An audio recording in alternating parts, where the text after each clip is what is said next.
I wanted to start by talking about the football in the Basque Country, because I know you guys have a very specific school of football there. Could you talk us a little bit about that? Yes, I think now a lot of people ask me about the Basque managers, about the style, about this. I think it's different. Even in the Basque Country, there are different cultures. It's not the same thing you do at Athletic Club that you do on Real Sociedad, or it's a little bit different. I think in our case, Athletic Club, probably we are more direct. We use a lot the width, like a classical, more British team. And I've been comfortable always in this style, but it's true that now everything is evolving and getting more intricate.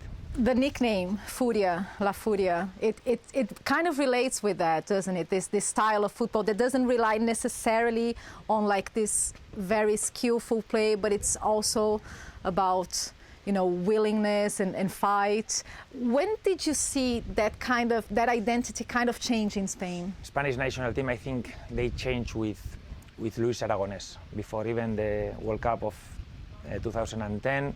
I think in Spain always they've been like complaining about we don't have the physical power of Germany or of England, and I think Luis Aragonés trusted what they had, that it was lovely football players, technically very gifted, a lot of midfielders. They used to play with almost one striker but 5-6 midfielders behind, no?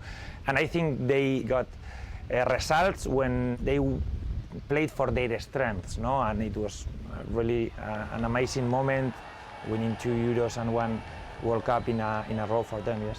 And then you have Vicente del Bosque winning the World Cup. What did you like about that team? Because there was a lot of the talents from Barcelona, but it wasn't Barcelona playing. He had a few tweaks as well. No, I remember that was a big controversy because Vicente found a way to make Busquets and Xavi Alonso play together, because they were kind of holding midfielders and they normally used to play just with one and then use, I don't know, Iniesta and Xavi inside, or with Cesc, or with whoever they put. And he made a small tweak to make Xavi play next to Busquets and then put Xavi Hernandez a little bit higher. And I remember he used Iniesta coming from the outside, but really they had connections here. They used to change these players. Sometimes he used Navas, sometimes he used another inside player with David Silva, and normally one just reference, that was David Villa, Fernando Torres. Normally it was a team that grew through the middle, no? I remember sometimes playing as a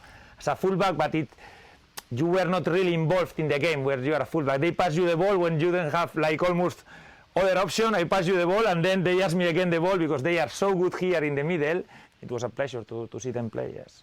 And how do you think this team impacted the Spanish football, being playing the Basque Country at the time, because it's such a fragmented country in itself, and it must be hard to unify football as well. I think it's difficult, because even in the Basque Country that we are really small, it's not the same one academy or other academy, and I think it's good to be like this, everyone to have their own identity, no? But I think in Spain, with probably best Barcelona, with Pep there, with the national team winning a lot of tournaments, there was a switch of, no, this way of playing gets you results. It's not just something that, okay, we want to build up, it looks nice. No, it's the best way to get the results. What kind of impact did this team have in you as a manager to form your ideas? Because of course you played with most of these players. Yeah, for me it was a big change. When I was playing with my club, I normally played right back. We always used double width. I was kind of overlapping fullback. We arrived with a lot of numbers to cross. I arrived to these spots, and for me it was a perfect situation to cross the ball. We normally played with target nines, with Llorente, Urzaiz, Aduriz, with players that they could hit everything. So I was very used to arrive outside, normally good combinations outside, 2 against 2s, 1 against 1s, and then put the ball and cross. And with Spain was completely different. They went through the middle, they went to attack the middle, they put a lot of numbers in the pockets, in between, and then we always opened just with one player outside. Just one player. Normally we were the fullbacks. Sometimes one of the fullbacks more than the other, like they do a lot of times. But normally we opened just with one, and it was not a good decision to cross from here.